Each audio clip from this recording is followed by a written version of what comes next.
Good morning, everyone. My name's Lori McCullum, and I'm going to open today because I'd like to introduce someone new to all of you. This morning, we are excited to welcome the Reverend Dr. Michele Townsend Grove.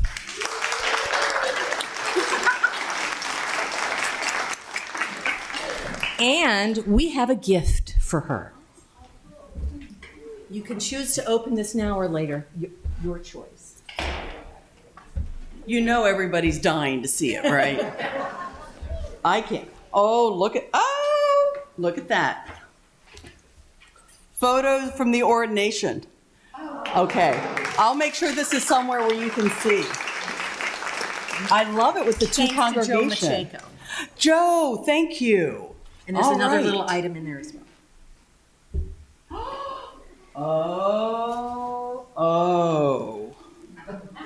Oh, you all. Look at this.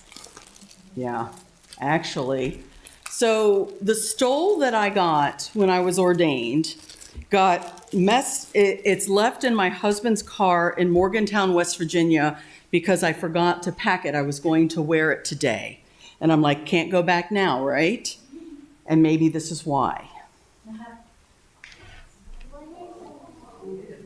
And the children seemed appropriate. And the children seem appropriate. I could not agree more. You all.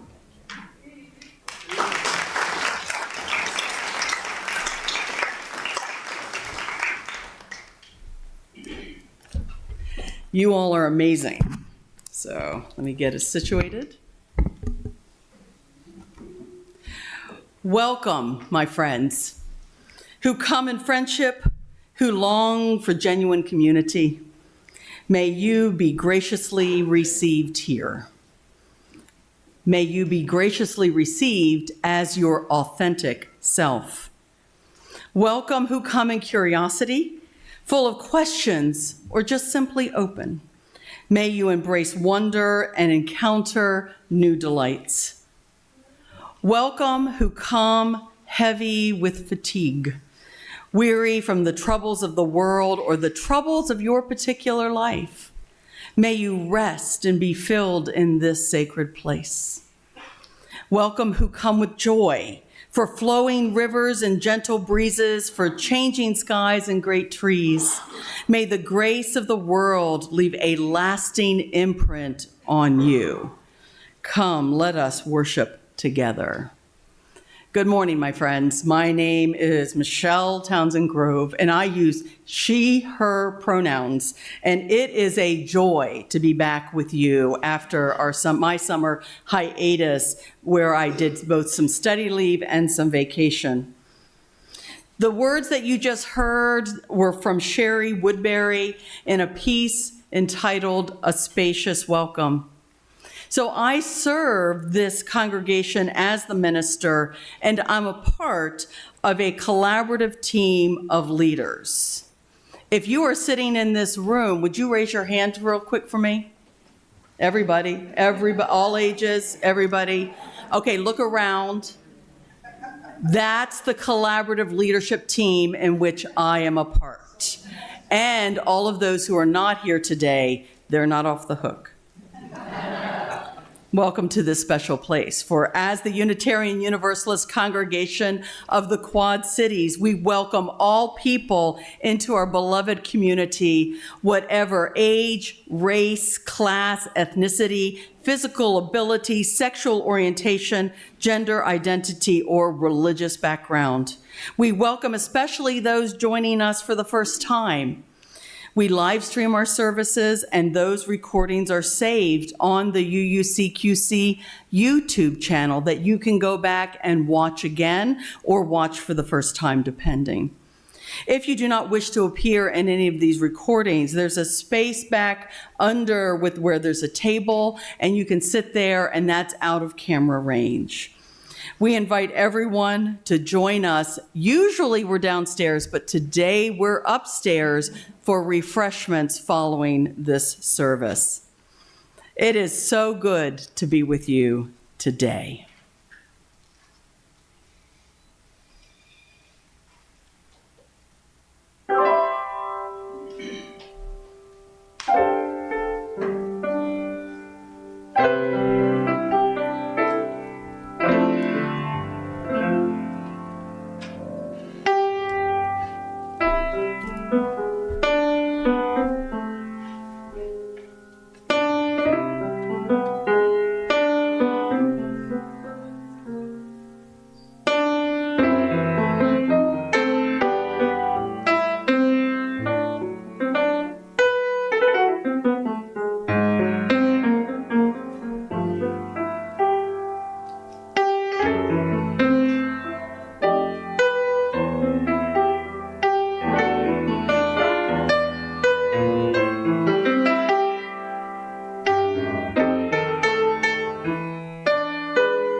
Normally, we say our chalice lighting words in unison, but today I invite you just simply to listen.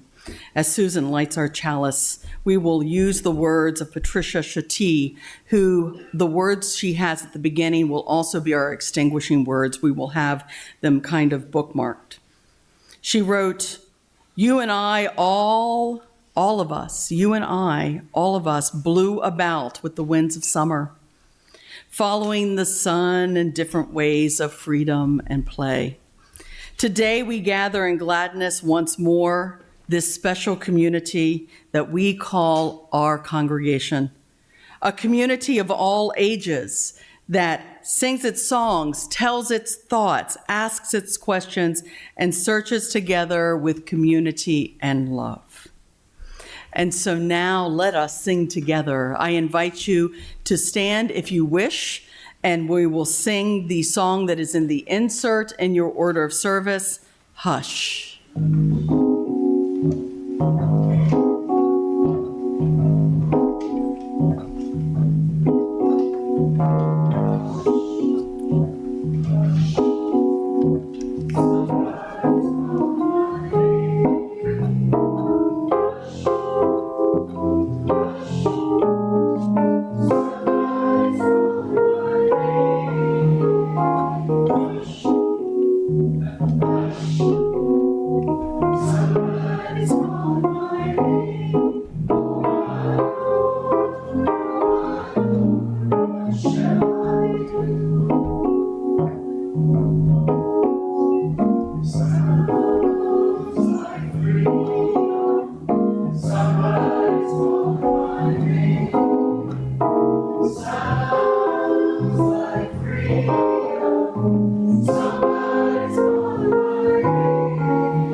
Wonderful.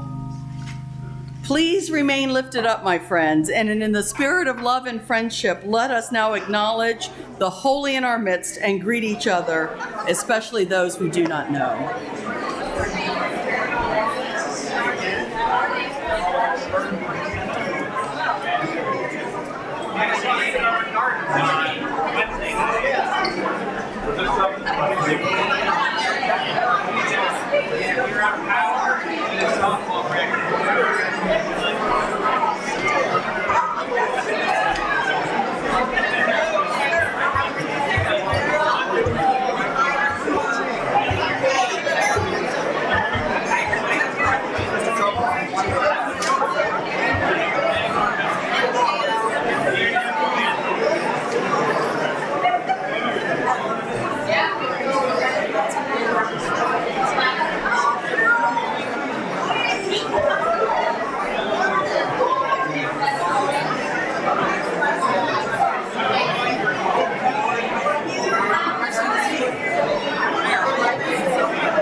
I'm looking for all those cool children and youth who'd like to come and sit up front with me.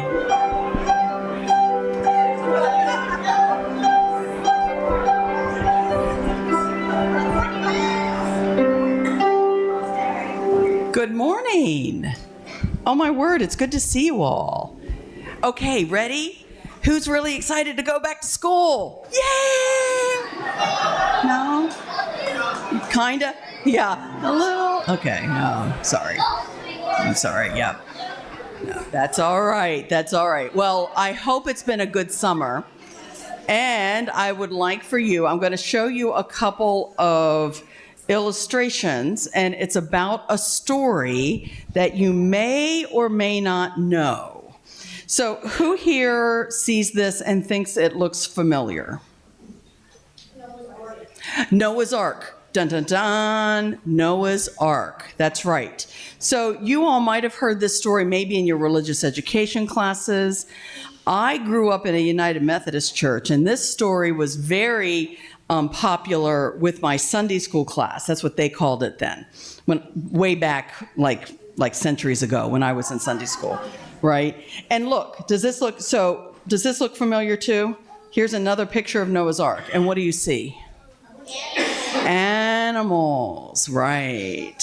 So one of the things about this story that is fascinating to me is that sometimes we make it look like it's a real joyous time. Look at how happy the animals are, right? And yet, if you really read the story, what's happening? It's like there's a huge storm. Exactly, there's a huge storm. It's a flood. So I went to school for college in a town called Buchanan, West Virginia. West Virginia Wesleyan College was the name of it, right? And in 1985, when I was there, you can do the math, everybody. In 1985, there was a flood. And I remember it very vividly. Our college was fairly safe, but we would go into some of the communities and we would help them clean. And the damage of floods is really difficult. And do you know what else? Why it's important now is because right now, this summer, Buchanan, West Virginia has had the worst flood they've ever had. The flood water is 26 feet above flooding stage. And as a relative of mine, my sister-in-law Della, who lives there, says she thinks Buchanan's wiped off the map. So sometimes we see stories like this and they look like fun, right? And there are some fun things in this story that I want, because there's hope in this story.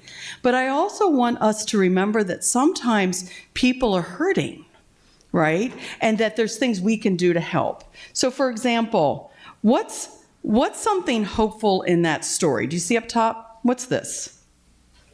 A rainbow. Rainbows are symbols of hope, and they're symbols of inclusiveness and being able to accept everybody. We use rainbows as a beautiful, hopeful symbol. And there was also a dove. And do you know what that dove represents? Peace. Thank you for that. Peace. So yes, this story might be a hard story at times, but there's also beauty in the fact that there is hope and peace. And guess who can help bring that hope and peace? Who do you think? You. Yep, we got work to do, my friends. We got work to make this world a better place, and you all got it in you, I know. So let's go play today, enjoy and learn, and make sure to welcome all those new people. All right.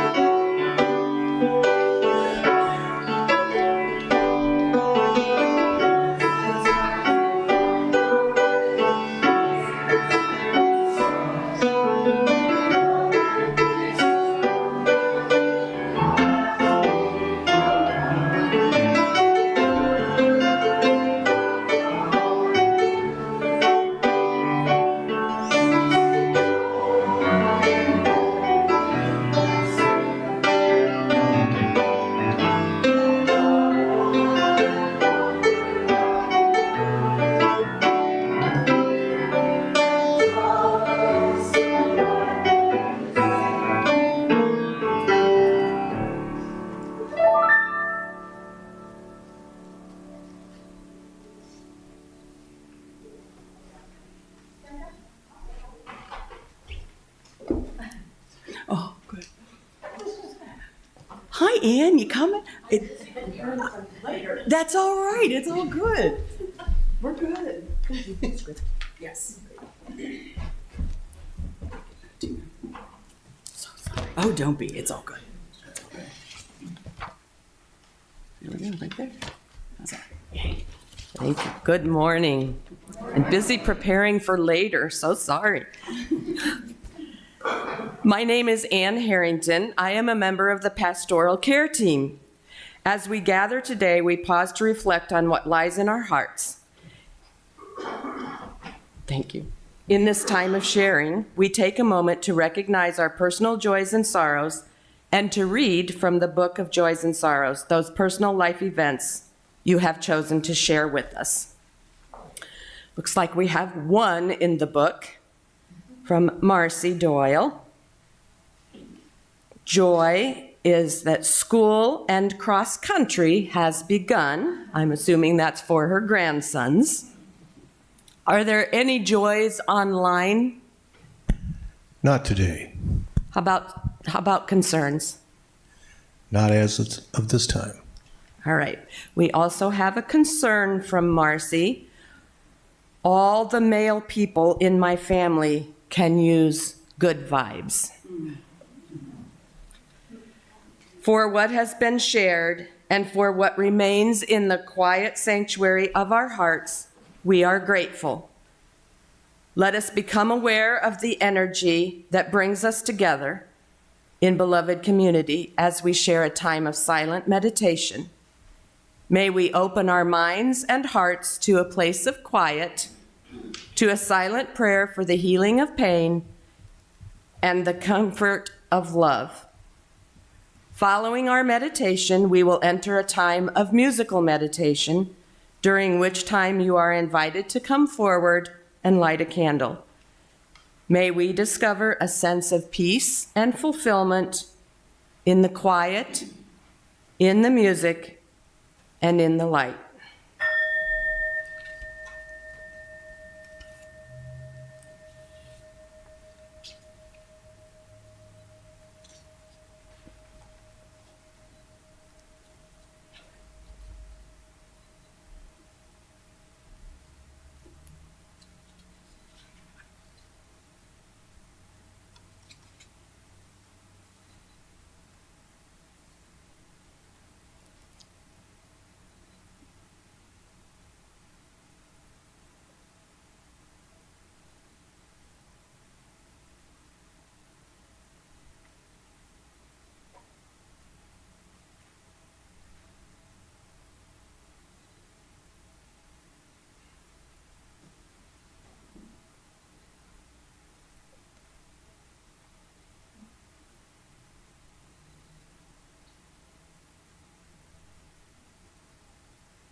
The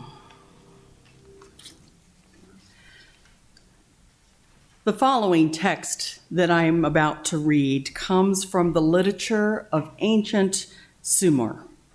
It's translated by several scholars, Jeremy Black, Graham Cunningham, Eleanor Robson, and Gabor Zolimi. So I am using this particular translation of an ancient story.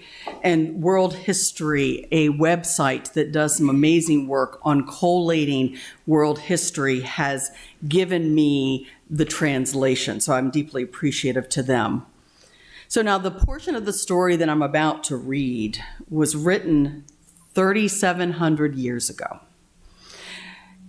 It is not the oldest narrative that I'm about to read, but it is a rendition that comes. And in some ways, I want all of us, as we work to understand where we are sitting or lying or standing or rising in the midst of our world, to also understand the history that has laid this very thick foundation for where we are today. Sometimes things haven't changed much, and sometimes they've changed in amazing ways. So now I also want you to know that this story has holes in it, because as archaeologists and those who are very good at translating have translated it, they have found that what they have dug up isn't complete. So bear with me, because this does not read like a children's story. All the windstorms and gales rose together, and the flood swept over the land.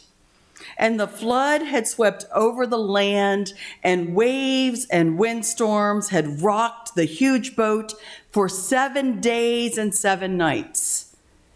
Utu, the sun god, came out, illuminating heaven and earth. I always do this wrong. Zayed-Surah, there we go, we got it, could drill an opening in the huge boat. And the hero Utu entered the huge boat with his rays. Zayed-Surah, the king, prostrated himself before Utu.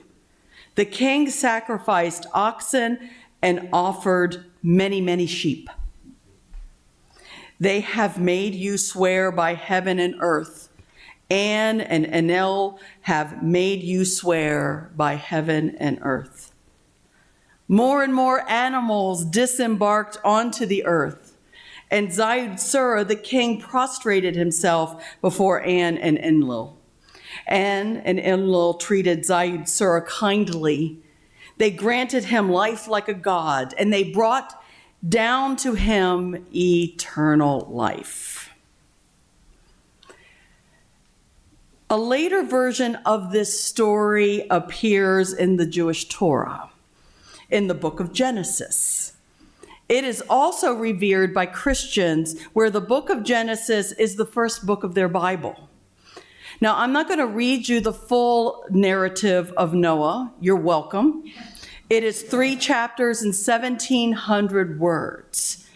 But I encourage you to find a Bible and read it, because it is a fascinating story. It goes from Genesis chapter 6 through Genesis chapter 9. I do want to read, though, a last part of the story that we find in the book of Genesis, because it's an addition to this ancient story. And I'll be speaking about these 2 stories in my message. God spoke to Noah, "Go out of the ark, you and your wife, your sons and your sons' wives with you. Bring out with you all the animals of every kind, bird, livestock, everything crawling on the ground, so that they may populate the earth. Be fertile and multiply on the earth."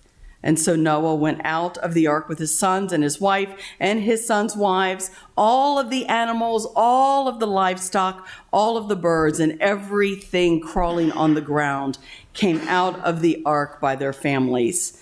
And God said to Noah and to his sons with him, "I am now setting up a covenant with you, with your descendants, and with every living being with you, with the birds and the large animals, and with all the animals of the earth, leaving the ark with you.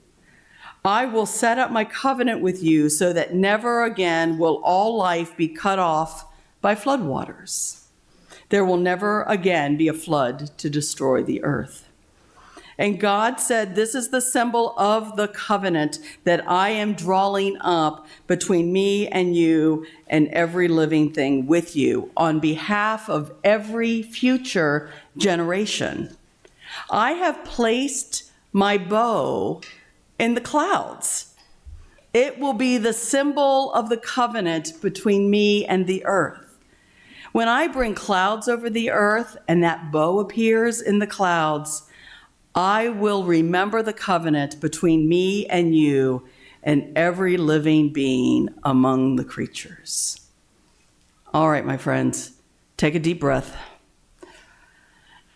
Whew, that's a lot.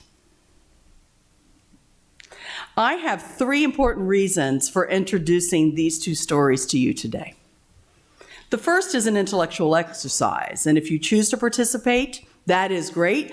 And if not, one of the great things we have in this place is that you can just watch outside and enjoy nature. If you ever need to tune me out, I am not offended. I want you to see how the story, which is familiar in Genesis, has ancient earth-centered roots. According to the 19th and 20th century archaeologists, Mesopotamian Sumerian creation narratives were told and recorded more than 4,000 years ago. And the story occurs in forms in other nations and cultures later on. So it's a story where it was written and told orally at one point, and then other cultures picked it up and told it within their own traditions. The story found in the Torah and the Christian Bible is one of these later traditions. It is believed that it was told in the early Hebrew tradition about 3,700 years ago. It was possibly written down then, but it was also possible that it wasn't actually written down until 1,000 years later, around 600 to 800 BCE. So that's my first, the intellectual understanding of story and how it impacts us today. 2, my second reason, I would love for Unitarian Universalists to better understand the Hebrew and Christian scriptures. No matter what your belief, no matter your understanding of God, the divine, or whatever, for we are a diverse people of diverse belief that gather in this community, understanding the stories can help us better understand our current culture. Because much of the Christian story, or the interpretation of the Christian story, influences our political, our social, and our, dare I say, environmental climate today. So for us to learn these stories is good. I know this might be a shock to you, but there's a lot of misinformation out there. This is where you go, oh, really? No. You all know. And some of that is around what the scriptures say. And a lot of people use bad interpretation for power and for greed. The more we are educated about these stories and understand not just their beauty, but also what they say and all of those things, and where there are holes, the better we can be in conversation. So that's my second reason. Third, in the Hebrew Jewish version of this story, the promise and the covenant with the symbol of the rainbow are integral to the story. For in this early story, we hear the word covenant. And we begin our year together as this community, you, me, everybody else who's either here or not here in body and spirit, we are beginning now, and it is always good when we gather to remind ourselves and to renew, what does covenant mean for us? What are the promises that we have made with each other? Catherine Schifferdecker, I think I got her name right. I don't know why everybody I'm talking about today gets stuck on my lips, but that might be a me problem. She's a professor at Luther Seminary in St. Paul, Minnesota. She looked at this flood story carefully, and she reminded me of something that I experienced as a child. This Noah story, the Noah's Ark story, is full of judgment, of death, and destruction. And yet, for some reason, it has become a favorite story told in Christian and Unitarian Universalist Sunday schools, because I know I experienced it growing up. And during that time, images like what I showed earlier during the Time for All Ages were popular. Images of Noah and his family, of animals safe on the ark. All of these are integrated into my memory. And let's not forget the rainbow. How wonderful to be reassured about the promise that God will never do such a horrible thing again. And the rainbow not only reminds us, but it also reminds God of that promise. That's an amazing, interesting part of the story. And we'll dig into this as we think about our own sense of covenant. To be truthful, my friends, this story is actually traumatizing. People, animals, and creation dies.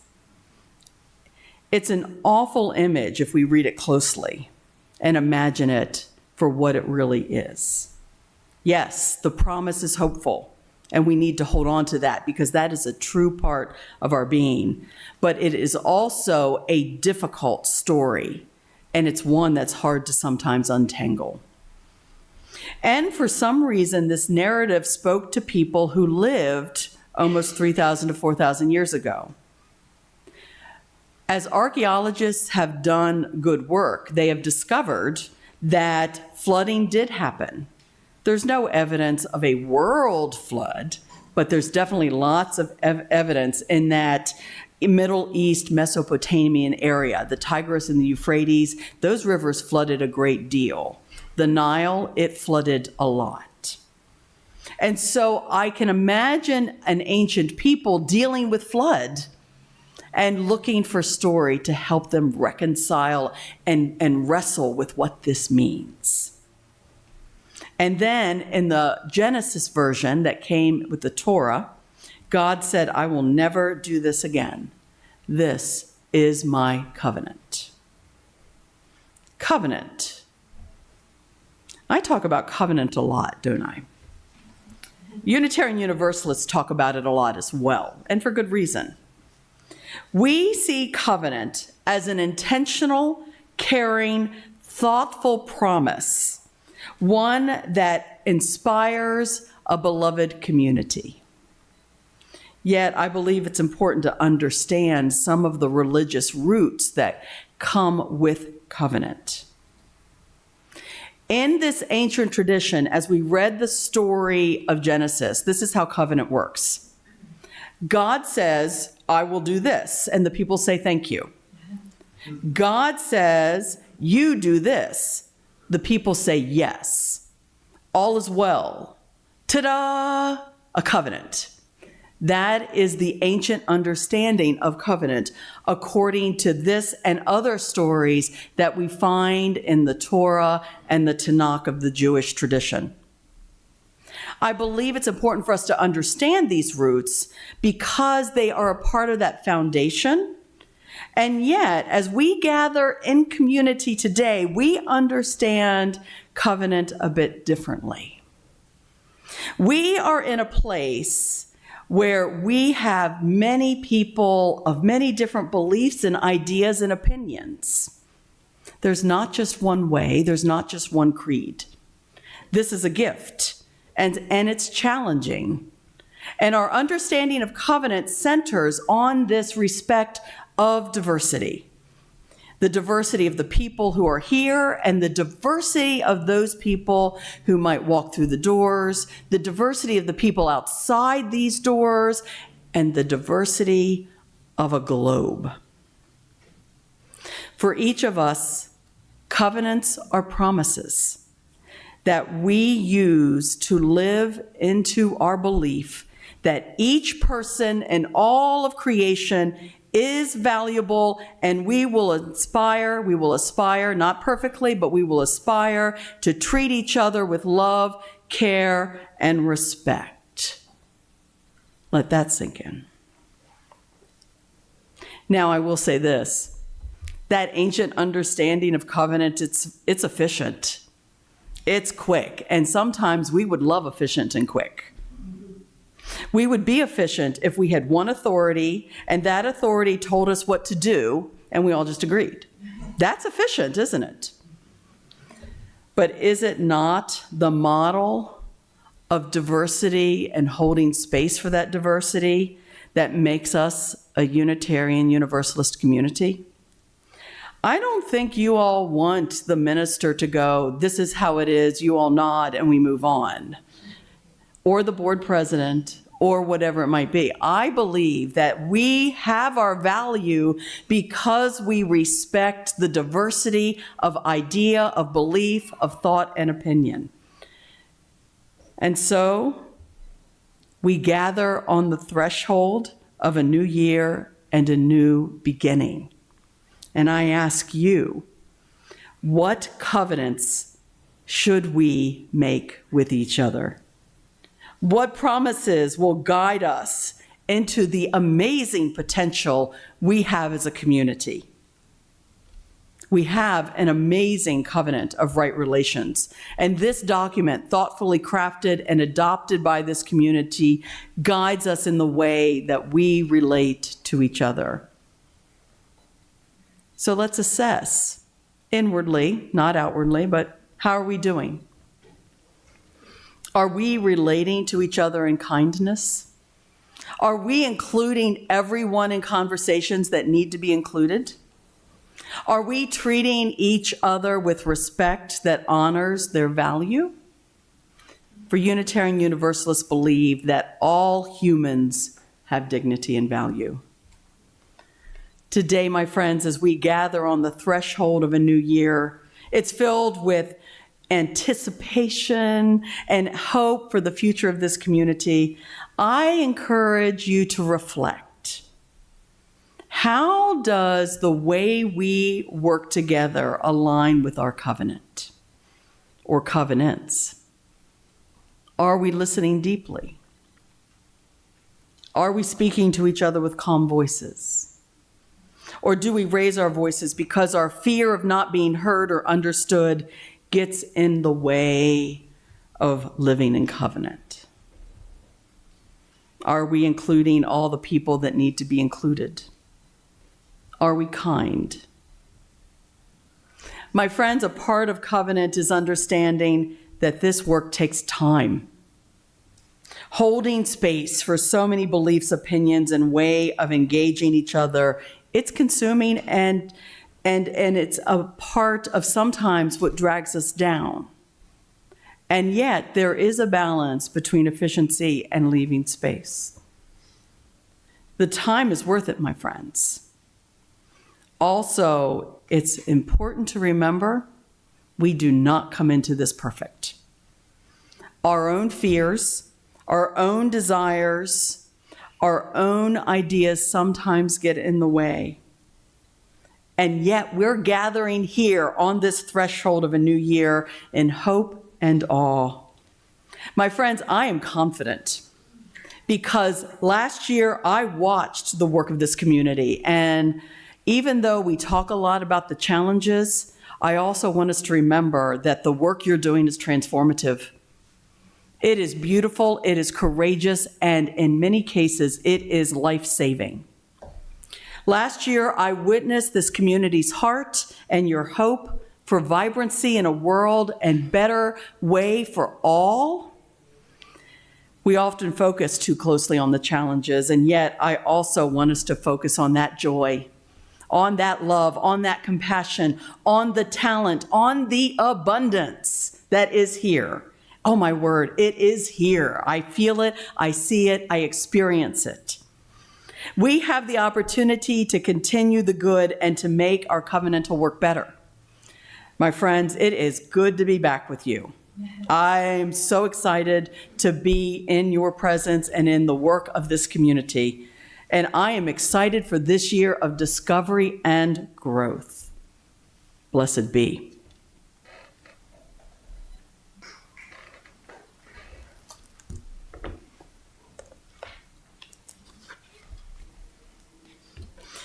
All right, my friends, this congregation is theologically diverse, and it is a beautiful religious community that embraces that diversity, with membership open to all who are in accord with our values, our mission, and our visions. Our congregation is entirely self-governed through the democratic process. One of the privileges of our free church tradition is to provide all the financial support for our ministries, and that comes from among ourselves. Generosity, therefore, is one of the spiritual values we recognize as central to our personal and institutional well-being. This month's undesignated plate offering will go to the Quad Cities Interfaith, which is an amazing organization doing work, bringing many faiths together. And we have a really cool board member among us. Hi, Dan. Yeah. As you want to know more, talk to Dan. It's really cool.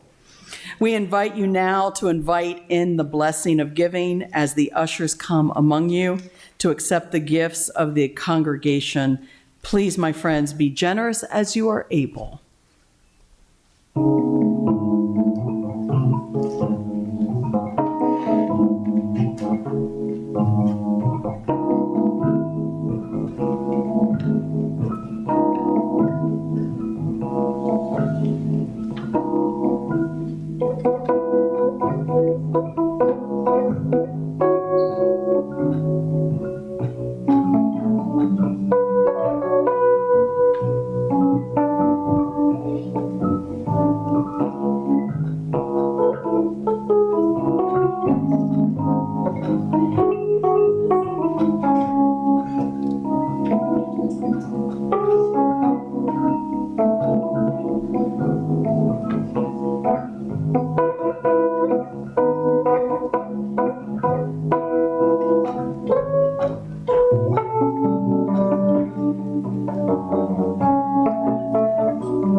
For all the gifts of time and treasure that you give to this congregation, we give thanks. My friends, it is such a good day to be together in community. For every Sunday when we gather, we are able to enjoy the spirit of this community in a profound way. I am grateful every Sunday that we gather that there are many hands and hearts that make today happen. From those who run sound, from those who do music, from those who actually make the printing happen of the order of services and the scripts, from the slides, from the food. Many hands, many hearts make today a special day. One of the things that I'm grateful for, in addition, is that this community gathers under its mission and vision in other ways other than Sunday morning. For example, you all are invited to come. There is a talk. So Lori McCollum gave me this earlier, and I think it's something when we think about social justice that's important for us to be present for and consider. There is a meeting about data centers that will be happening on Tuesday, August 18th at the Martin Luther King Center in Rock Island, Illinois. This is one of those social justice issues that we are grappling with. And anywhere that we have the bandwidth, the energy, and the passion to show up and be present in the community, We are living our Unitarian Universalist values. So this will be up, and if you want more information, Lori might be able to give that to you. Sound good? I said maybe because I didn't ask her earlier, so I hope I didn't put her on the spot. The other thing, my friend, is following this service, you all have a special opportunity. The Reverend Dr. Matthew Johnson is going to be with us this afternoon, and you're invited. Reverend Dr. Johnson he was the minister of the Rockford UU congregation and then went on staff as one of the Mid-America regional leaders for this area of the Unitarian Universalist Association.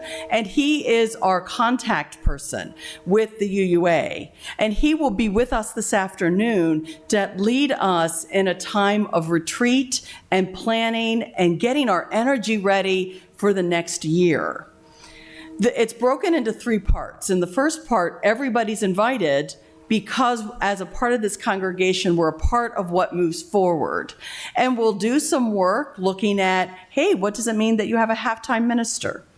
And how are we going to move into this future with love and passion and do some connection? After that, that'll only go for about an hour, but then any of you who wish to leave can do so, and any of you who are leaders of the board, of MAC, of teams, any leadership, and anybody who is either interested or already engaged in working with the strategic plan that we'll do this year, we actually don't just invite you to stay, we highly encourage you to stay. And there will be lunch. You all will get lunch, and then we will start looking at how do we do this work of the strategic plan and make a vision of this congregation go forward. The strategic plan this year has 3 parts. We're going to dive deep. We're going to dive deep into what does it mean to have buildings and grounds? What's our financial picture and landscape for the next 5 to 10 years? And what does membership development and leadership development look like as we move forward? I know it sounds like a lot of work, but it's also profound, and it's going to be fun. We're going to have some good times with this. We'll also have space to listen to a variety of opinions and ideas.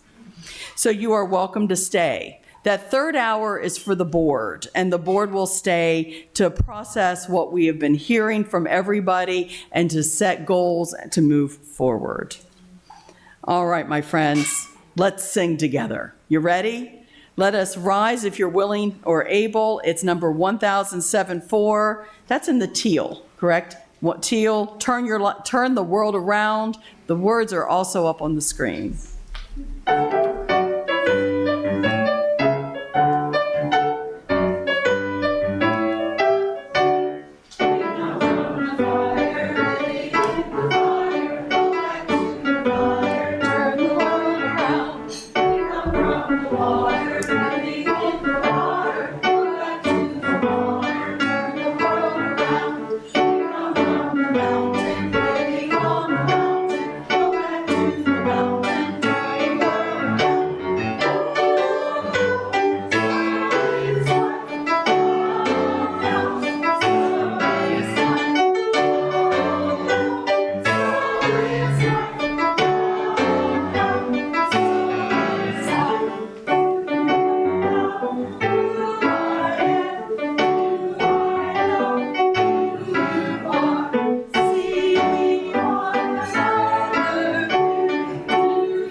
My friends, please be seated for a moment while we extinguish the chalice, hear our closing words, and enjoy the postlude. We hear these words continued from Patricia Schutte. Today we gathered in gladness, once more the special community that we call our congregation, a community of all ages that sing its songs, it tells its thoughts, it asks its questions, and it searches together with courage and love. As we extinguish this chalice, we remember our time together and cherish the love and joy we share as community. Our closing words come from Kimberly Quinn Johnson. Hush, somebody's calling your name. Can you hear it? Calling you to a past not quite forgotten, calling us to a future not fully imagined. Hush, hush, somebody's calling our name. What shall we do? What shall we do? Following the postlude, my friends, the fellowship has come to you upstairs, so you don't have to go that far. Blessed be, and go in peace.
Let us partake.